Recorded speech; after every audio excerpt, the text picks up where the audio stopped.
Reach the top of the ladder to supersize and grow your business. If there's anything I've learned in the last couple of years, it's how to write backwards so it shows up forward on my Android phone. Not bad for a blind lady.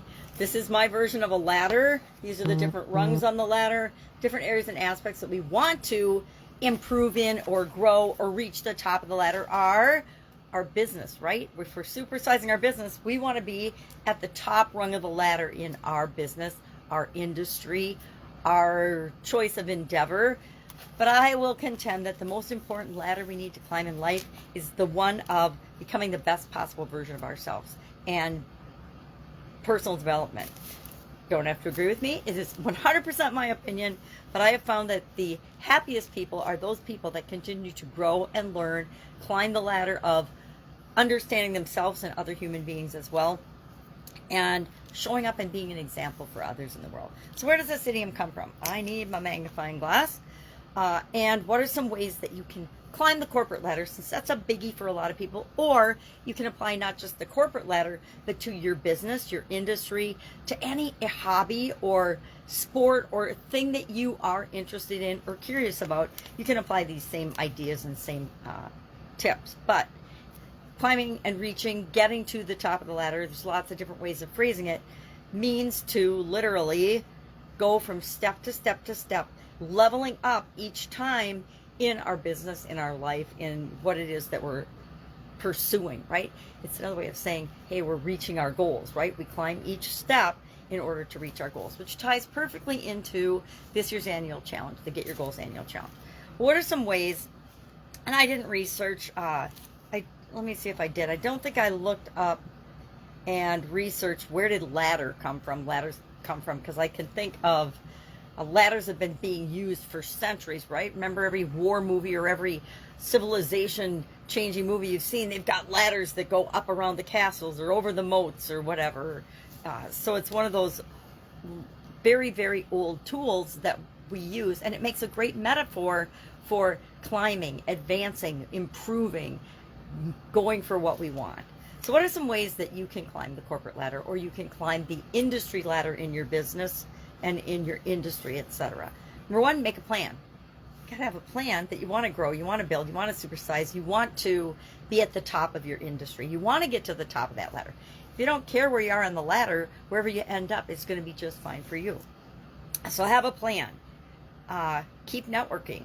Always be networking. I don't know, there should be ABN or something, and I'm sure somebody has that as their motto, but we always need to be building relationships, meeting people, figuring out how can we help people, because life is reciprocal, right? One of the universal laws is the law of reciprocity. That's why so many people offer things for free, because they know that if you offer something for free, if you put yourself out there, people will then come back and want to hire you, want to pay for your services, want to pay for your expertise, want to pay for your products, etc.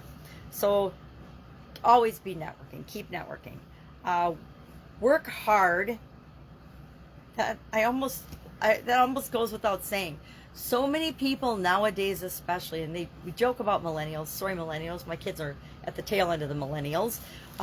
They're not very millennial for millennials as far as the stereotypical thoughts and behaviors and the things you hear reported in the news about millennials. But working hard.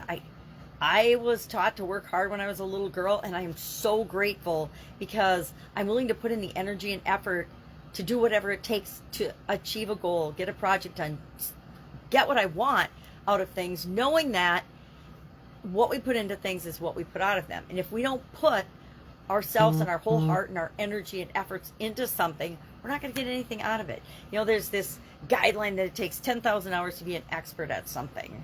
And I don't know if that's factual, or if that's just another one of those things like 21 days to form a habit that one motivational speaker used, and then it just got adopted by everybody else as oh, that's a good one. Let's make sure we tell everybody that it's 10,000 hours to become an expert, or 21 days to create a new habit, which that's not founded in anything scientific, by the way. Hate to burst anyone's bubble, but it's not. And I've never looked up to find out about the 10,000 hours. I think that the 10,000 hours is more of a guideline to know that you're going to have to put in a whole bunch of effort and energy and time in order to learn and grow in any area or aspect of our lives.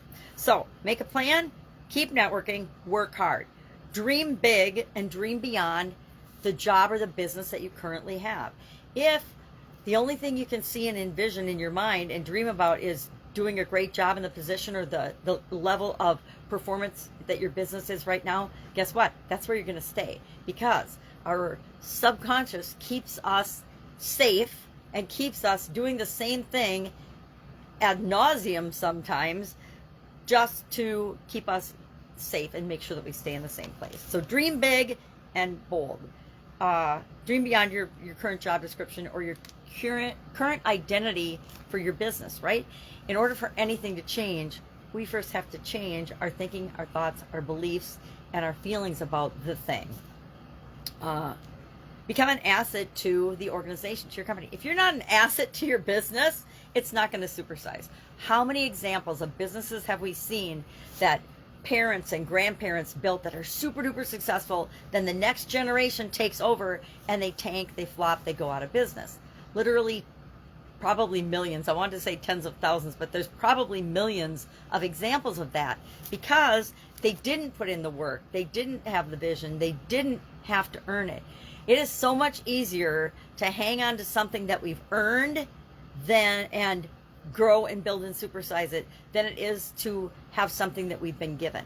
I've seen this time and time again in businesses that acquire other businesses. Now, it's one of my favorite growth strategies, right? It's one of my favorite ways to supersize a business is to buy up the little guys in your industry, as you throw pens around, in your industry, to fortify and strengthen your organization.